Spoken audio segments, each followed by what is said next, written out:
Bienvenidos a un nuevo episodio de Republicast. El día de hoy se encuentra con nosotros un invitado muy especial, Salvador Páez, miembro de la Junta Directiva de Fundesa. ¿Qué tal, Salvador? ¿Cómo estás? Bien, Rafa, ¿qué tal? Muchas gracias por recibirme aquí en Bienvenido. Republicast. Gracias a ti. Y creo que hoy nos compete hablar de un tema muy importante para Guatemala, al que, nosotros como medio le hemos dado bastante atención, y es el tema del narcotráfico, ¿no?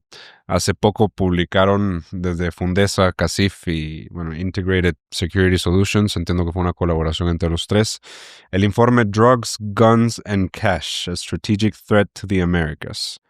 Drogas, armas y dinero. Una amenaza estratégica para las Américas. Cuéntanos un poquito del informe, de dónde nace la iniciativa para hacerlo, cómo detectan ustedes que se necesita esto en ese momento. Bueno, yo diría primero celebrar el hecho que CACIF y Fundesa puedan unirse en colaboración alrededor de un tema tan importante para nuestro país como lo hicimos en el 2011. Y realmente es que este reporte versión 2025 es la actualización de un informe del 2011 titulado Drugs, Guns and Cash, donde levantábamos esa voz de alerta sobre las tendencias preocupantes que estábamos viendo en aquel momento sobre el narcotráfico, el lavado de dinero, el tráfico de armas en la región y algunos de esos, lo problemático que sería, digamos, la cooptación institucional, la penetración y toma de control de espacios por parte de entidades criminales y territorio, cooptación del territorio por parte de entidades criminales. Así que ahora en el 2025 vimos oportuno y necesario la actualización de ese informe del 2011. Hay una pregunta que salta a la mente y seguramente los que nos escuchen también, teniendo ya un marco referencial, ¿qué ha cambiado? ¿Qué es lo más grave que ha cambiado? Bueno, creo que hay una serie de tal vez un arranco con de lo que vimos en el 2011, las cosas que predicciones que lastimosamente se hicieron realidad. Una de esas predicciones era el rol de Venezuela en esta cadena de suministro del narcotráfico. Desde aquel momento empezábamos a alertar sobre el rol que tendría Venezuela. Hoy en el informe 2025 pues hacemos hincapié sobre ello. El otro tema que en aquel momento era quizá una preocupación donde habían algunos indicios, pero quizá no el grado de evidencia que hoy se recoge, es la sinergia y la simbiosis entre los carteles de drogas y los grupos terroristas de Medio Oriente. Eso en aquel momento se alertaba o se cuestionaba por qué es que la tecnología constructiva de los túneles que existen entre México y Estados Unidos, que usa el narcotráfico, pero resulta que la tecnología constructiva de esos túneles es idéntica a la tecnología constructiva de los túneles de Gaza. En aquel momento hacíamos la pregunta, hoy pues ya existe amplia evidencia de esa vinculación narco terrorista.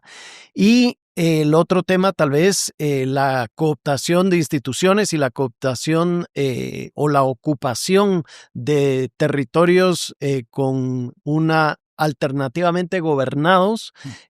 Hoy, en aquel momento, nuevamente, preocupación y tendencia. Hoy, 40% del territorio guatemalteco cooptado y ocupado por entidades alternas al Estado. Se trato de hacer un poco de memoria y de lo que yo recuerdo de aquel entonces, un poco antes tal vez, pero ya para el 2011 era claro de cómo había funcionarios y personas electas que tenían ese entorno, ¿no? Que provenían cercanos de, pero ahora lo que vemos, por lo menos en Guatemala y en México también lo estamos viendo a cada rato, es que son básicamente ellos. A ver, todos los que tenemos unos cuantos años más, recordamos cuando Pablo Escobar llegó él personalmente al Congreso. Y eso cada vez lo estamos viendo más en Guatemala y en México, insisto. No sé, bueno, Venezuela ya está perdido. Pero, ¿en qué momento o por qué deciden los cárteles dejar de utilizar intermediarios y ser ellos mismos quienes coopten? Bueno, yo creo que ese es un fenómeno justamente que estamos viendo en todos los países de la región, en distintos grados, diría yo, y distintas modalidades, pero en todos los países estamos viendo la búsqueda del control de las instituciones políticas y los cargos que son incidentes en, diría yo, la protección y la perpetuación y la sostenibilidad de esa cadena de suministro ilícita, pero cadena de suministro eh, que se maneja. Vemos desde o sea, las instituciones, llamémoslas, alcaldías y las rutas de tránsito que les interesa proteger, y sea que sean ellos mismos o sea que ponen algún designado, pero la toma de esas rutas a nivel de alcaldías. Congreso y la gran incógnita del grado de penetración que tengan ya estas estructuras criminales dentro de los congresos de toda la región y obviamente la preocupación particular nuestra del caso de Guatemala. Y vemos también los casos a nivel de candidatos a la presidencia, desde un Manuel Valdizón, desde, ¿cómo se llamaba? Bueno, Mario Estrada. Mario Estrada, que también, digamos, candidatos a la presidencia en 2015 y 2019 y que pudiésemos haber tenido esos primeros narcopresidentes de manera muy preocupante. Vemos en Honduras también Juan Orlando, que también ya tuvo una condena como expresidente de Honduras, y las incógnitas de qué nos depara. Tenemos elecciones en Honduras próximamente. ¿Quién será, digamos, ese siguiente en ocupar la presidencia en Honduras? ¿Y qué es lo que, digamos, se ha dejado de hacer a nivel país? Porque se publicó este mismo informe en 2011, advirtiendo lo que estamos viviendo hoy en 2025. ¿Qué es lo que se dejó de hacer, digamos, por lo menos desde el Estado durante esos 14 años, que permitió que lo que se advertía en ese momento no se evitara?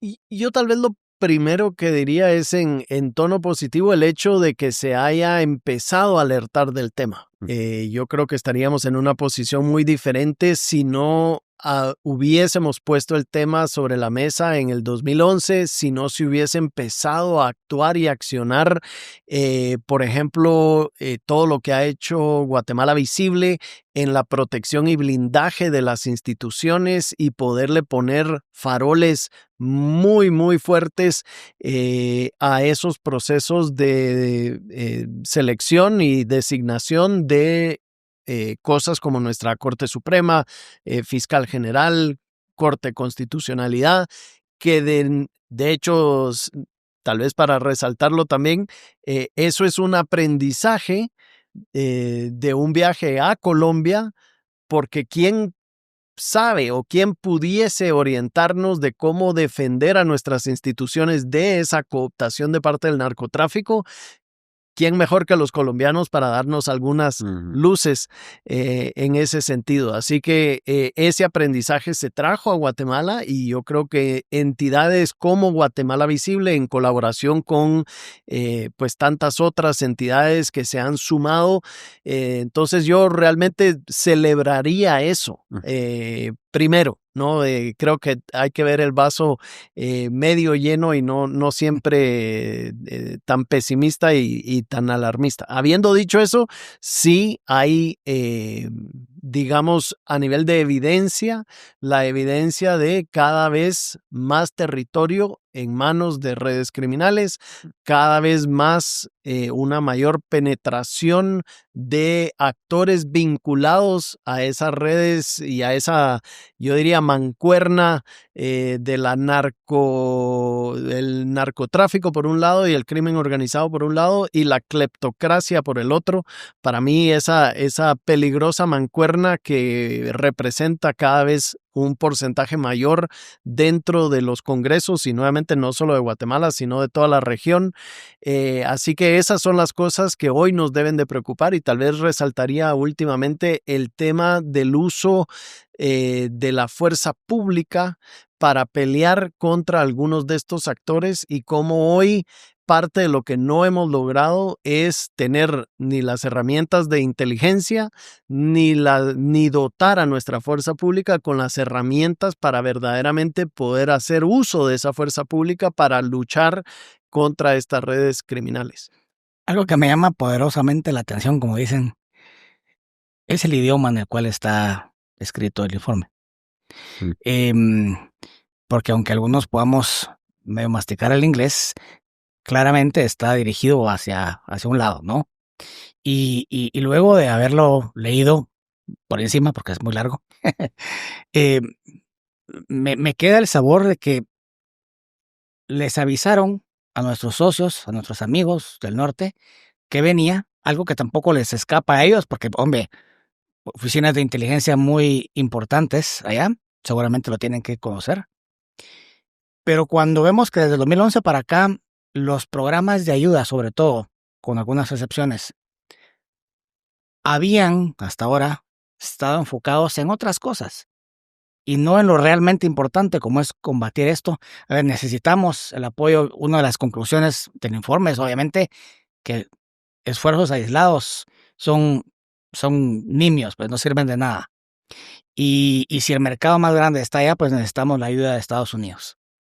Y entonces, sabiendo eso, cómo los esfuerzos de ayuda, de cooperación, tratando de reducir las que en un momento fueron llamadas causas raíz de la migración que tanto les preocupan a los estadounidenses, no estaban enfocadas en esto. Y tristemente, otra de las conclusiones de este informe es esa. Esa es una de las causas raíz de la migración. Y entonces, ¿por qué no le pusieron atención allá? ¿Por qué no invirtieron los dólares de los contribuyentes en esto? Yo creo que es correcta la reflexión en el sentido que debemos repriorizar esto como la base de esa colaboración entre nuestras naciones, porque esto es verdaderamente una amenaza existencial de nuestro futuro democrático como país, así de dramático. Entonces, si verdaderamente les preocupa la migración, si verdaderamente les preocupa la estabilidad hemisférica, es en esto en lo que nos tenemos que enfocar. Y es por eso que el informe está escrito en inglés como una manera de buscar esa colaboración.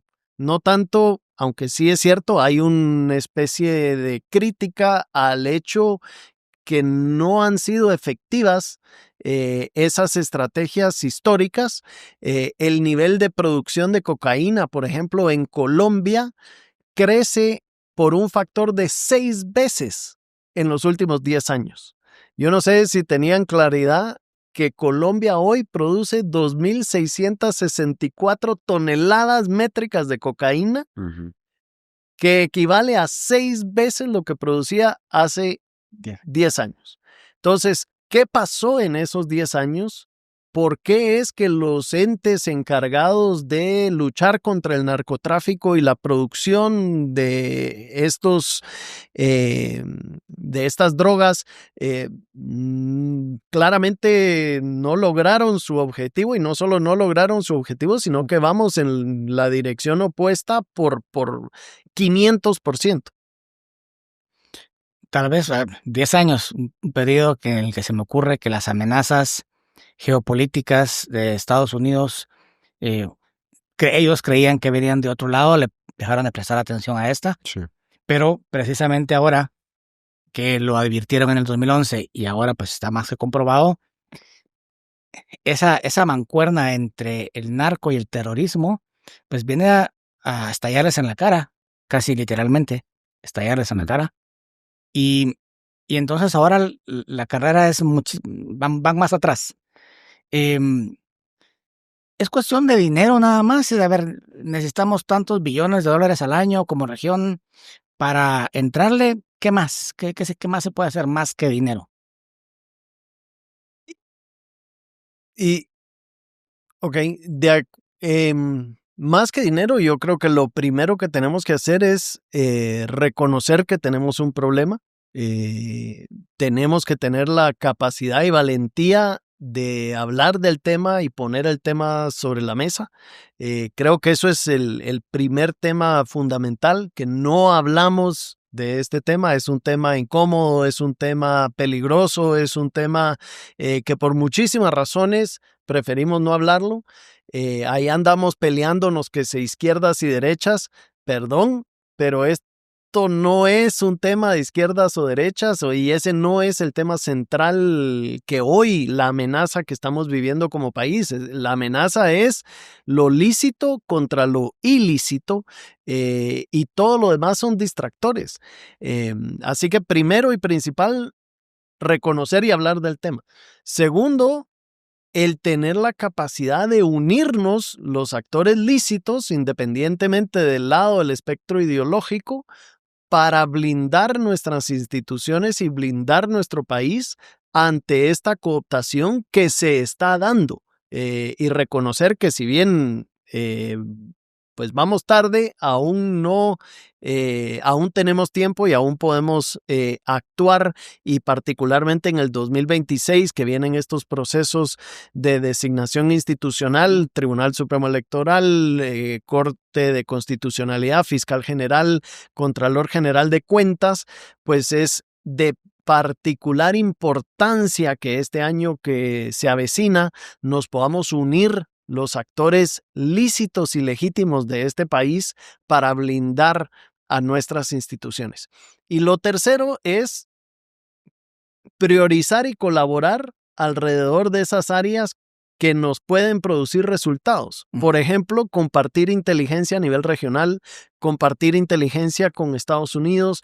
¿Cómo hacemos para montar esas acciones priorizadas y de alto impacto que nos puedan ayudar efectivamente a blindarnos contra el fenómeno delictivo?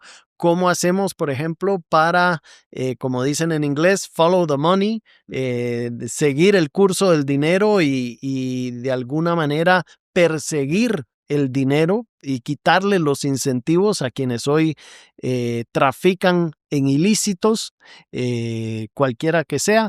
Así que creo que hay muchas cosas que podemos hacer, pero parte por reconocer el problema, definirlo como problema, priorizarlo como problema y unirnos detrás de una solución. Recién hice la pregunta, reconocí que era un poco injusta, porque la verdad, sí es dinero, pero el dinero es una consecuencia, es una decisión, porque si los presupuestos nacionales son la expresión, o debieran de ser la expresión de la política pública, es decir, poner el dinero donde está la boca, como se dice en inglés.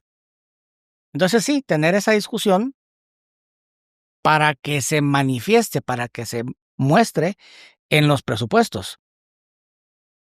Ahora que está en ciernes la aprobación del presupuesto 2026, ciertamente en el de Guatemala no se ve. Sí. A ver, eso no está. No tengo en mente el de Estados Unidos porque por una cosa muy simpática, ellos hacen sus presupuestos muy a corto plazo. Ahora por lo menos hasta el 31 de enero quieren pisto. Vamos a ver qué pasa después. Pero tampoco lo estamos viendo ahí.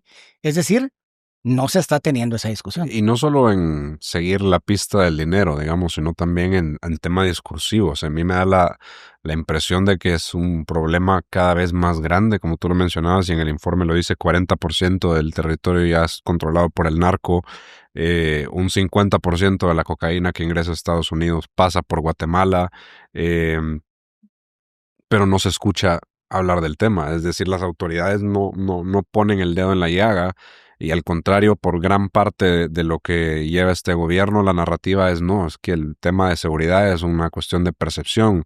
Los datos están mejor, pero el tema de la inseguridad iba cada vez peor y obviamente hay un vínculo entre esa alza de inseguridad y el crecimiento de la presencia del narco que a mí personalmente, yo llevo 8 años viviendo en Guatemala, evidentemente mucho menos que ustedes, pero es un país muy distinto, o por lo menos incluso en la ciudad, muy distinta cuando yo vine a lo que es ahora.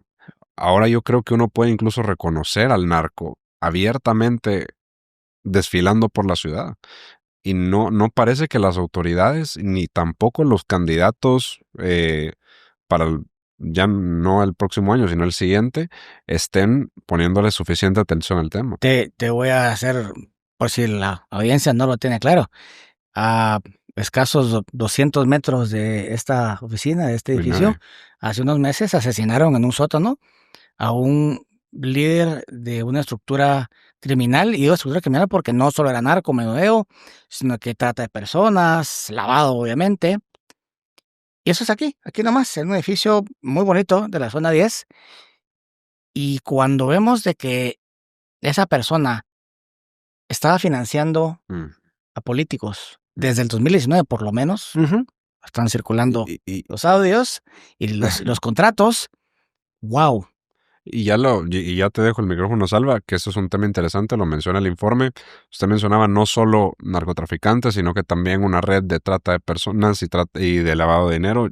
El informe destaca muy bien cómo ya es una sola cosa. O sea, ya no hay células aisladas, sino que ya es una organización mucho más sofisticada que abarca todo.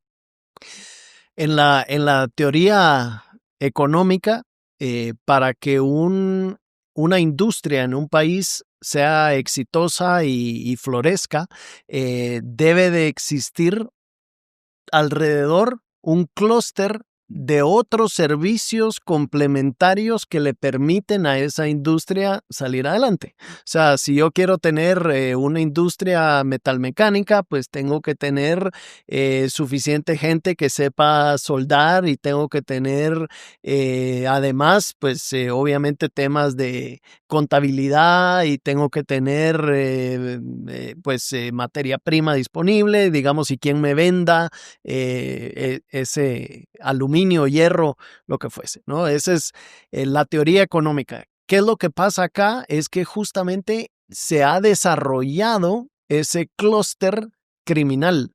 Entonces, todos los servicios complementarios que se requieren, que ya son parte de una sola cadena de abastecimiento, que hacia el norte lleva drogas, trafica humanos y que trae de vuelta efectivo y trae de vuelta armamento,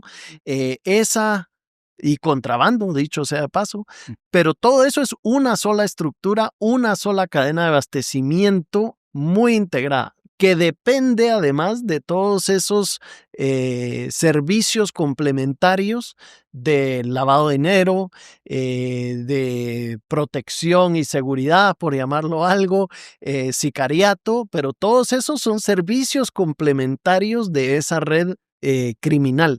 La floreciente industria del blindaje de vehículos. Correcto, por ejemplo. Así que creo que ese es un tema importantísimo y cómo eso va desplazando, los negocios ilícitos van desplazando lo lícito. ¿Por qué? Porque el lavador de dinero que alquila apartamentos para blanquear capitales, él realmente no está buscando de que su renta sobre activos rinda el mismo porcentaje que un inversionista lícito está buscando, ¿verdad? Él dice con que me dé 3, 4%, perfecto. Por debajo de la tasa de interés, perfecto. Eso es insostenible para alguien que hace negocios de manera lícita. Entonces, ¿qué pasa? Desplazan la inversión del capital lícito por capital ilícito. Y cada vez más vamos viendo ese preocupante fenómeno de desplazamiento, de cobro de extorsiones que representa al final un impuesto para hacer negocio en nuestro país. El costo de la violencia y las extorsiones representa el 7.7% del PIB guatemalteco. Eso es la mitad de lo que pagamos en impuestos como porcentaje del PIB. O sea, es otro 50% adicional de impuesto que vaya que lo estamos pagando. Tal vez no se lo pagamos al Estado, pero sale de nuestras bolsas. Y me da la impresión que el crimen organizado no solo está desplazando al empresario lícito en el entorno de los negocios, sino también en el involucramiento o la cercanía que debe de haber natural entre, digamos, la empresa privada y el Estado. Y eso es lo que a mí más me preocupa, porque veo una intención fuerte de seguir sacando al sector privado organizado de los espacios de toma de decisiones, y ahí se deja un vacío. Y la teoría política te dice los vacíos de poder no existen, siempre Los vacíos se llenan. Y ese vacío lo está llenando el crimen organizado. Sí. El primer punto donde se ve es en el financiamiento electoral. Pues, Hay incentivos perversos para que no haya financiamiento lícito de partidos. Y desde hace tiempo para acá, gran parte del financiamiento viene del crimen organizado. Mi pregunta, digamos, y esa está abierta, ya hemos tenido narcocandidatos y los vamos a seguir teniendo. Esperémonos a que sean oficiales las candidaturas. Pero el narco ya tiene la capacidad operativa de imponer un presidente en Guatemala. Lo malo de tener memoria, ya que lo diste a nuestra edad, pues ahora voy a hacer uso de ella. Lo malo de tener memoria en este país es que uno recuerda cosas tan lamentables como uno de los informes, no sé, por ahí creo que fue el último, no recuerdo, pero uno de los últimos informes de la CICIG, en donde hablaba precisamente del financiamiento de la política. Incluso hay una frase ahí memorable de un excomisionado.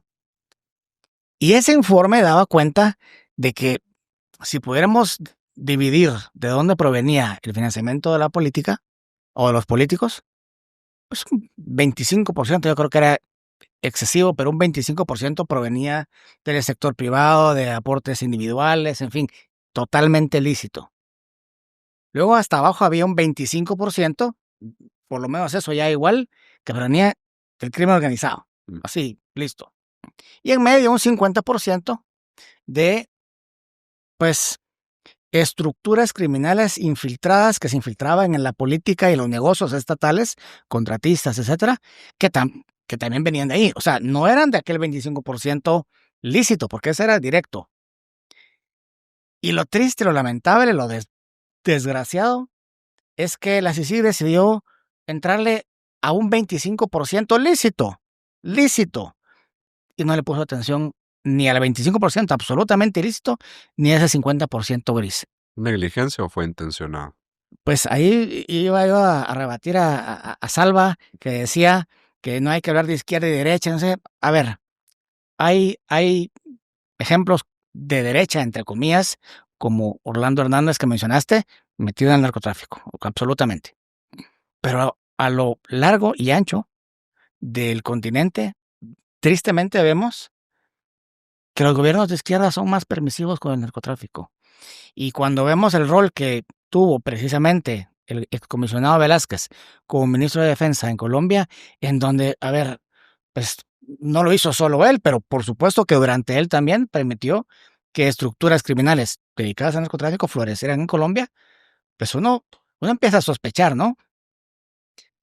Sí, creo que varios comentarios, ¿no? Primero, ciertamente gobiernos como el de Petro en Colombia, AMLO en México, abrazos, no balazos, vemos muchos ejemplos de cómo no solo permisivos, sino cómo han cobijado y apoyado a ese narcotráfico a salir adelante. Y uno se pregunta un poco el por qué ciertos gobiernos han apoyado a esas redes criminales. Eso por un lado. Por el otro, el tema de el financiamiento lícito a la política, que me parece importantísimo que todo el financiamiento de la política, sea lícito, sea registrado. Eso es, por supuesto, importante, pero que de alguna manera se ha perseguido y criminalizado solamente al financiamiento lícito. Exactamente. Mientras que eso nuevamente deja, cobija y uno diría hasta apoya el hecho de que cada vez un porcentaje mayor del financiamiento de la política venga de fuentes ilícitas. ¿Y cuáles son las dos fuentes ilícitas más grandes? El crimen organizado, por un lado, y como yo decía, el otro lado de esa mancuerna, la cleptocracia, que han crecido tanto esos negocios de constructores, que además son diputados, ¿verdad? Hay una red de contrataciones, bueno, que de hecho ustedes recientemente hablaban de una de ellas, ¿no? Pero esas redes de contrataciones que de alguna manera han generado capitales ilícitos dentro de esa cleptocracia, ¿no? Esas dos fuentes son importantes fuentes de financiamiento. Y tal vez el último comentario que diría es, yo tuve oportunidad de comentar con dicho comisionado de la CICIG en su momento el hecho de por qué es que la CICIG no perseguía el crimen organizado y el financiamiento político proveniente del crimen organizado, que debiese ser, según su mandato, su prioridad. Y su respuesta fue muy interesante, ¿no? Él decía, es que eso es peligroso. Entonces, mejor él no se metía contra esas redes criminales y el financiamiento político de esas redes criminales. Qué valiente. Tengo una anécdota que me ilustra muy bien esto. Hace mucho tiempo con un colega nos topamos a un magistrado de una sala en donde mi amigo tenía un caso, ¿verdad? Y entonces dijo, mira, queremos irte a hablar, queremos irte a explicar esto, pues ya está presentado el memorial, pero queremos irte a hablar. Y muy cándido el magistrado decía, ¿qué joden los abogados, hombre, con traernos sus problemas a los jueces? ¿Qué tal? O sea, ¿a dónde tendríamos que ir? Miren, la respuesta del comisionado, igual, ¿verdad? No, eso no. Por Dios, ¿verdad? Por ahí también entonces, ¿qué autoridades tenemos, verdad? Las que no hacen su trabajo. Yo quiero regresar a una pregunta porque creo que nos puede llevar por un camino interesante, y es el por qué parece que solo le importa a la sociedad civil y a la empresa privada el problema del narcotráfico. ¿Por qué no vemos a más políticos denunciándolo, hablando de ello, buscando soluciones? Se ve muy poco. Nosotros, creo, se puede dar crédito donde se lo merece. En los eventos que hemos tenido de República, en el de infraestructura, pues desde el sector de puertos y también desde la administración tributaria, sí se tiene una especie de interés por el problema, pero más allá de eso no, parece que seguimos tratando de negar la existencia del problema o decir que es algo que es mucho más pequeño de lo que es, y no entiendo por qué. Yo creo que vamos a tener que cambiar el ave nacional del quetzal al avestruz, porque, ¿verdad? Como que si no lo vemos, ¿verdad? Entonces no existe. Tal vez por eso, no sé. Y yo regreso a que celebro que instituciones como CACIF y Fundesa Sí, claro, sean tan valientes y tengan la osadía de poner el tema sobre la mesa y decir, es importante conocer el tema, es importante conocer el enemigo, definirlo como un enemigo que está amenazando la viabilidad y sostenibilidad democrática de nuestro país. Y creo que ese es el primer paso, hablar del tema, ponerlo sobre la mesa, y ojalá que el tema lo tomen políticos, jueces, cooperantes internacionales, por el grado de importancia y que le asignemos la relevancia que le debemos asignar. Todos los actores, la sociedad civil guatemalteca, todos los actores nos sumemos a esta causa. Sí, lo malo es que el primer paso ya se dio desde el 2011 y seguimos aquí. Y qué bueno que sigue siendo el sector privado organizado y la sociedad civil a través de Fundesa y de CACIF que siguen dando esos pasos. Mi preocupación es que solo son ellos, solo es el sector privado y solo es la sociedad civil organizada. Bueno, yo creo que foros como este ojalá nos ayuden justamente a despertar a toda Guatemala, porque aquí compartimos este hogar que se llama Guatemala y la casa se está empezando a quemar. Sí. Y si no hacemos algo pronto, vamos a tener un problema todos. Y aquí, de verdad, regreso al tema de que no es un tema de izquierdas, de derechas, de que si viven en un vecindario o viven en otro, esto es un tema de todo Guatemala. Ujú. Eso me lleva a una reflexión que de nuevo vemos constantemente y tristemente, como el asesinato de esta persona, no porque lo hayan asesinado, sino que porque ni siquiera se ha resuelto, o no se ha investigado. Hay distintos niveles, ¿verdad? Como dijo el presidente Petro, no sé si tiene razón, ¿verdad? Pero como dijo que los más grandes narcotraficantes viven en Dubái o en alguna ciudad de Estados Unidos, pues se los ha de haber. Hoy, por cierto, vi que Estados Unidos dijo que uno de los más grandes traficantes, que ellos dicen, vive en México. Es gringo, pero vive en México, está protegido en México. No sé dónde viven, pero lo que sí vemos es distintos niveles aquí en la ciudad. Ni siquiera hay que salir al interior. Pues están estos narcos, ¿verdad? Que llegan a cualquier lugar con despliegues de seguridad dignos de un presidente estadounidense, casi. Pero también están en los barrios, en las zonas periféricas, los mareros. Yo sé que no le gusta mucho hablar de esfuerzos de maras contra maras Para a nada, Rafa. me encanta de hecho. Pero está a todo nivel. Lo quiero corregir ¿Cómo? porque no vaya a ser que la gente piense Que estás a favor de las sí, maras. no. ¿Cómo se integran? A ver, ¿son estos clústeres de los que hablabas? ¿O cómo se integran esas estructuras multinacionales poderosas con mucho dinero y estos operadores que parecieran ser como foot soldiers de las estructuras? Ofrecen servicios de apoyo Ujú, a esa gran cadena de narcotráfico transnacional. ujú. Y muchas veces esas maras reciben parte de su pago en producto y por eso es que esas maras son las que hacen ese narcomenudeo en lo local. Ese no necesariamente es, llamémoslo, el problema más importante y más significativo de Guatemala hoy, pero ese es parte del rol que juegan. Ujú.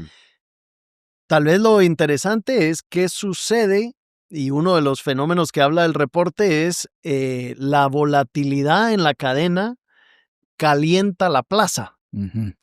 ¿Y qué es lo que quiero decir por eso? El presidente Trump cierra la frontera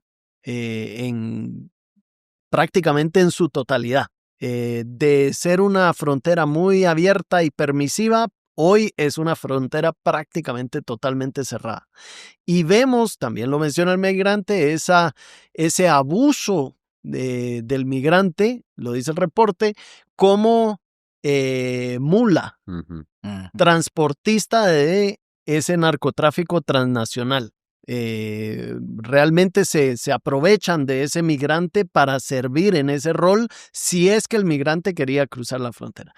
Entonces, planteando eso como escenario y telón de fondo, ¿qué sucede ahora que se cierra la frontera? Mm. Esa cadena de suministro hoy está cargada de inventario y no tiene cómo colocar ese producto en su mercado natural y más No. grande en Estados Unidos. Entonces, ¿qué sucede? Empiezan a tratar de descargar y monetizar ese inventario localmente. Y entonces estamos viendo esas maras, regresando al tema de las maras, hoy mucho más activas en ese narcomenudeo y empiezan a pelearse entre ellas Claro. porque tienen urgencia por colocar el producto y recibir territorio. efectivo, monetizar ese producto que hoy no lo pueden hacer de la forma, llamémoslo así, tradicional que antes estaban usando para monetizar el inventario que hoy tienen en sus bolsillos. ¿Y qué tanta presencia hay de organizaciones transnacionales? Porque yo creo que los cárteles de la droga en Guatemala son todavía muy locales. No sé si es un fenómeno que va a ir cambiando con el tiempo, pero hay organizaciones transnacionales, de las cuales el presidente Trump ya ha declarado como organizaciones terroristas y de alguna manera ha abierto la puerta a poder intervenir militarmente. ¿Qué tanta presencia que conozcamos hay de esas organizaciones ya en territorio guatemalteco? Hablo del cartel de Jalisco Nueva Generación, Sinaloa, Bueno, Barrio 18 también fue designada como también, bueno, sí. nacional, y esa tiene un Sí, líder muy conocido, pariente de una candidata. Pero bueno, tal vez dos comentarios a esa pregunta. Primero, el hecho que son eslabones de una sola cadena. Ujú. Entonces, ¿qué tanta presencia? Pues es que es o mi cliente o mi proveedor. Para mí es uno y lo mismo de una sola cadena de suministro criminal. Y lo segundo es con este tema de la designación terrorista de las maras. Yo lo que diría es muy diferente la designación que hace el presidente Trump en Estados Unidos de lo que busca esta ley que se está ventilando a nivel de Congreso, con el amparo, además de un madero, para tratar de prevenir su aprobación e implementación.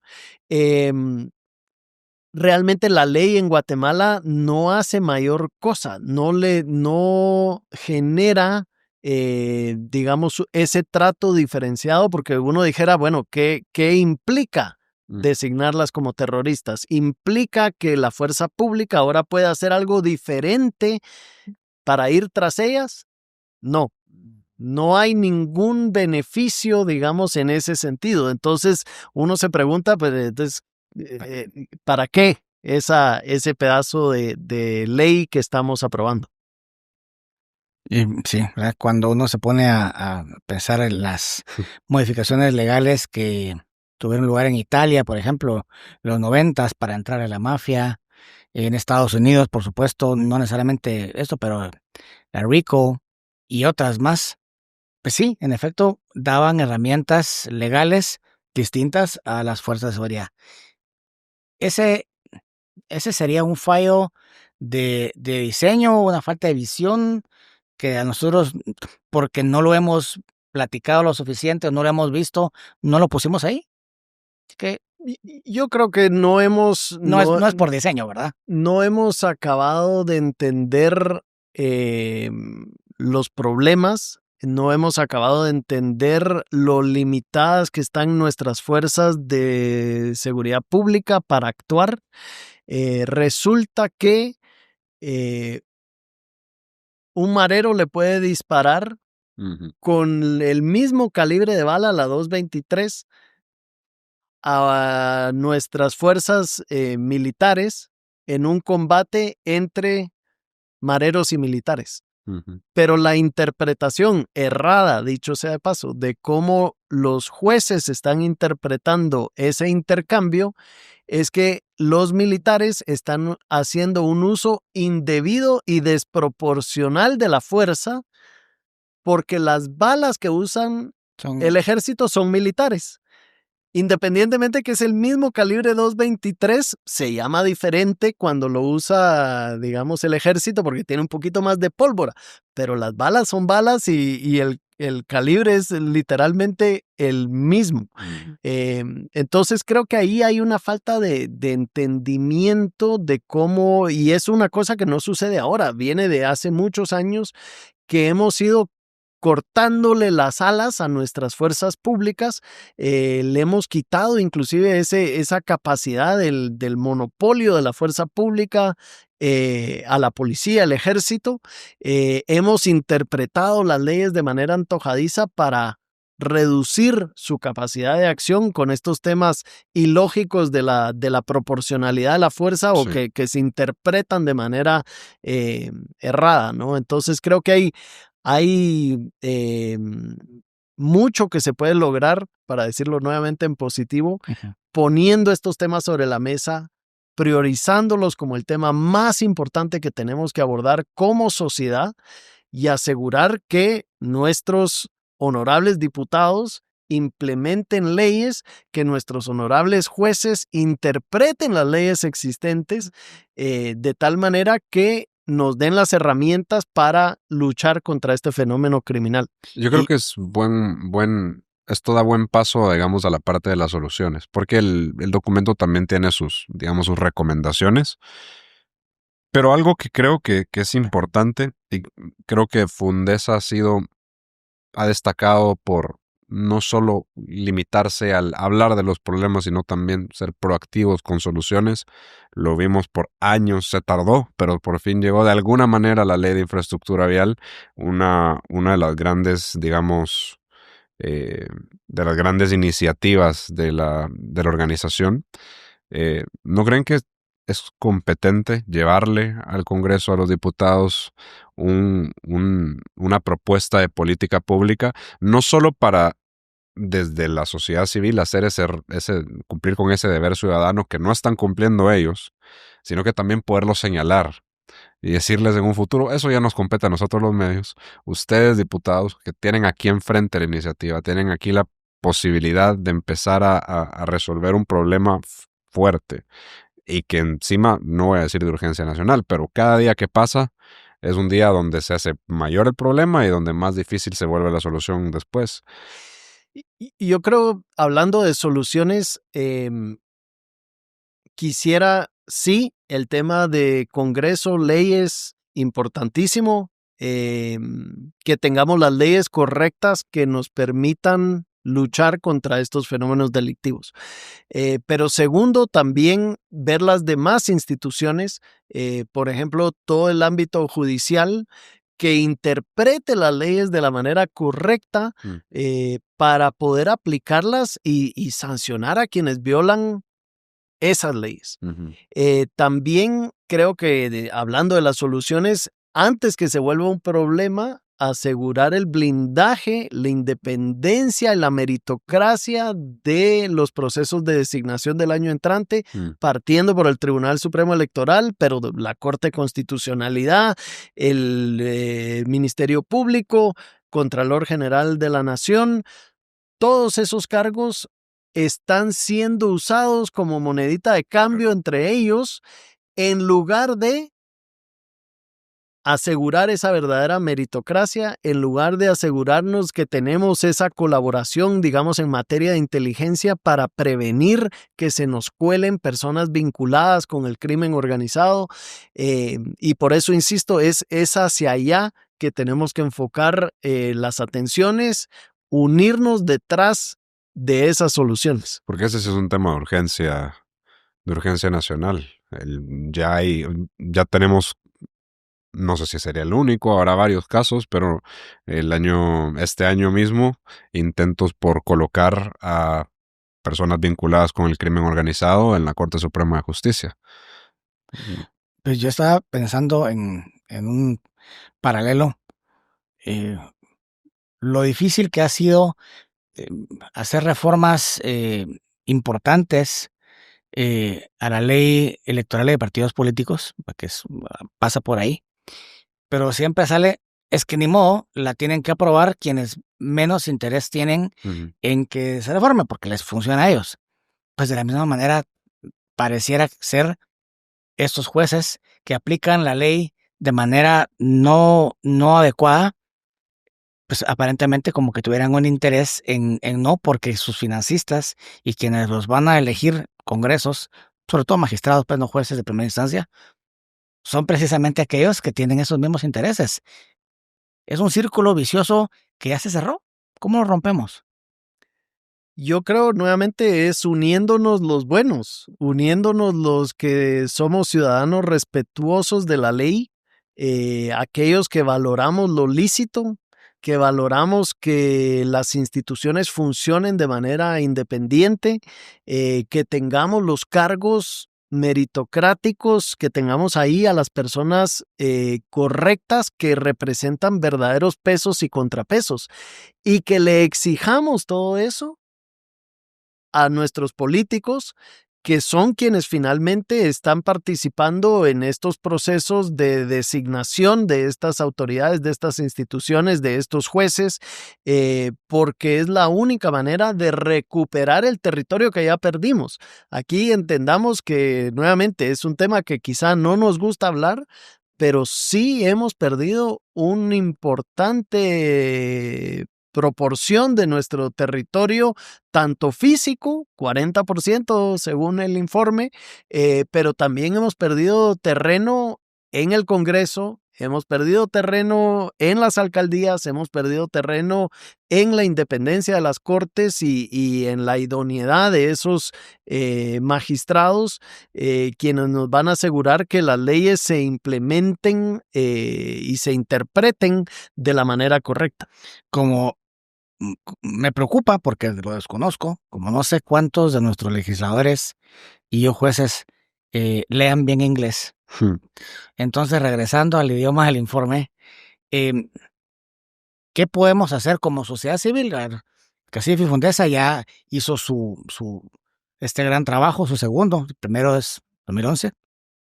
¿Qué podemos hacer medios de comunicación, sociedad civil, para poner presión con nuestros amigos y socios de Estados Unidos para que ellos, a su vez, con su indiscutible hegemonía regional, nos ayuden a encaminarnos? Porque no estamos pudiendo solos, ¿verdad?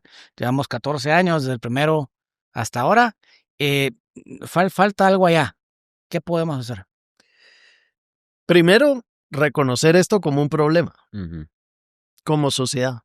Segundo, el crear una especie, para mí, de pacto político, social, empresarial, que indique y que claramente exprese la prioridad que es este tema para todos los actores lícitos de este país. Creo que sería un gran paso en la dirección correcta y que entonces nos permite dar el siguiente paso, que es decir, pido ayuda, quisiera colaborar alrededor de este tema. Sé que no es un tema normalmente que se aborda desde sociedad civil o desde espacios de colaboración nacionales, pero es tal el grado de preocupación que estoy aquí en mi capacidad de ciudadano preocupado y de alianza de ciudadanos preocupados, queriendo colaborar para hacer algo y ser parte de la solución a este problema. Si entendí, primero tenemos que tener un frente común para poder llegar con alguna credibilidad allá y decir, ayúdennos, porque si no lo que nos van a responder es, miren, ustedes adentro no están haciendo nada, ¿qué me están pidiendo a mí? Creo que por ahí va. Y de las recomendaciones del informe, digamos, en materia ya de si en el caso hipotético que el día de hoy, o el día que se publique esto, lo está escuchando algún tomador de decisión y dice, hay que ponernos las pilas, ¿qué hacemos? Bueno, yo creo que hay varias cosas que podemos hacer. Primero, regreso al tema del blindaje de las instituciones en el 2026. Tenemos que activarnos cada quien desde su distinto rol, pero sociedad civil, empresarios, medios, cada quien activándonos para verdaderamente exigir esa meritocracia e independencia y blindaje institucional 2026. Para mí ese tema es fundamental. Otros temas que podemos exigir y trabajar desde ya, cosas como la construcción de cárceles. Nos urge tener cárceles de máxima seguridad que permiten separar a los reos de alta peligrosidad de los reos que hoy están mezclados, reos de baja peligrosidad en alto hacinamiento en las condiciones actuales. Ese, por ejemplo, podría ser no solo un proyecto como sociedad, sino que además algo que internacionalmente, la colaboración internacional podría apoyarnos, por ejemplo, donando una cárcel en lugar de todos los problemas de nuestra ley de compras y contrataciones y todos los retos que han tenido los distintos ministros de gobernación para tratar de construir la cárcel, que además no nos resuelve el problema. O sea, ahí van a caber el 3-4% de la población carcelaria. ¿Y qué hacemos con todo el resto que hoy está en una situación de 330% de hacinamiento? Bueno, para mí ha sido muy valioso tenerte, Salva, porque es un tema del cual creo que nosotros como medio sí lo abordamos bastante. Y creo que es importante que la gente lo empiece a tener también en discusiones diarias. Obviamente no es placentero levantarse a desayunar con la familia y hablar. Ya viste el informe sobre el narcotráfico en Guatemala. Menos en un restaurante en donde atrás puede estar uno de esos muchachos. Sí, ¿verdad? sí, no, en su casa, háganlo en su casa por cuestiones de seguridad. Pero el hecho de lo que usted dice, que uno tenga que tener el miedo de qué está hablando en un restaurante porque no sabe quién tiene atrás, ya le indica un grado de descontrol del problema. De penetración del crimen en todos los estratos, o casi todos, de la sociedad. Y creo que si un 40% del territorio nacional está tomado por el crimen organizado es porque el problema es serio, cuanto menos. Así que ese es tal vez mi mensaje, un mensaje de urgencia, tal vez no de alarmismo. Todavía se puede hacer algo, pero no queremos seguir el camino que llevamos más o menos a parecernos cada vez más a nuestros vecinos del norte, y no me refiero a los que están más al norte, sino inmediatamente al norte. Así que autoridades, tomadores de decisión. Que están en una supuesta cuarta transformación, decís vos. A las autoridades que nos escuchen y a la gente desde sociedad civil y la empresa privada, que parecen ser los que están dando los pasitos, pues ojalá que les inspiren.